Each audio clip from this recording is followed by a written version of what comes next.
देखें, अल्लाह ताला ने कुरान पाक भरा हुआ, ये कहते हैं अकल इस्तेमाल करो, अकल इस्तेमाल करो।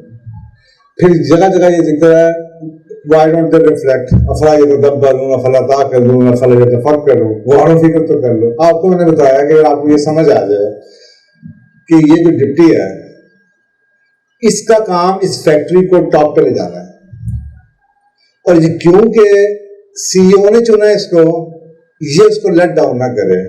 इसको अल्लाह ने, सीईओ ने पॉलिसी बदलने का इख्तियार नहीं दिया, पॉलिसी को नाफिज करने का इख्तियार दिया।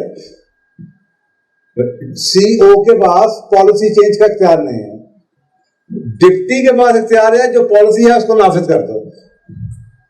अब इसी पॉलिसी को लेके मैं ये काम करने के लिए आया हूं। हमने पॉलिसियां बदलने की कोशिश शुरू कर दी।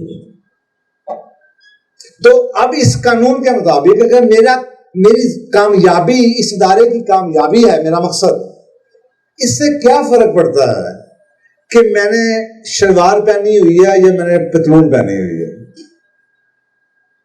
ऐद लोग है तो नहीं, अल्लाह को फर्क पड़ता है, ऐद लोगों ने बाउंड्री पूरी हुई है।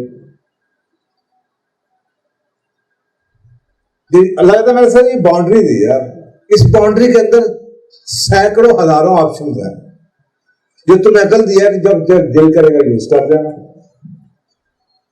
लेकिन अगर पर्पस खो जाए तो फिर कौमें क्या करती हैं, ये जो अंदर की चीजें ना, प्रोसेस और पॉलिसी है, इस पे बहस शुरू हो जाती है।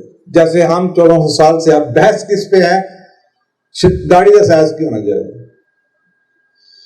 जनाब अली आपके सामने वो जो हलाकू खान, उनकी कहानी मौजूद है कि उस वक्त जब वो तबाही हुई है तो किस बात की हुई है, अंदर सारे बगदाद में बैठे उलमा उनसे वो मच्छर की पता नहीं मारने की शरई सजा के ऊपर पता नहीं क्या उसमें फतवे दे रहे थे,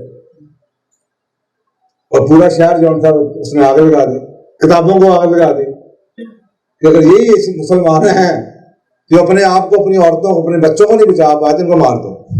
खोपड़ियों को उसने ढेर लगा दिए। तुम्हारी हालत आज ये कि जब पर्पस खो गए तो उन चीजों के पीछे टाइम तो गुजारना ना। जब पर्पस नहीं मिला तो फिर इन चीजों के पीछे भागना शुरू कर दो कि जो मकसद है ही नहीं।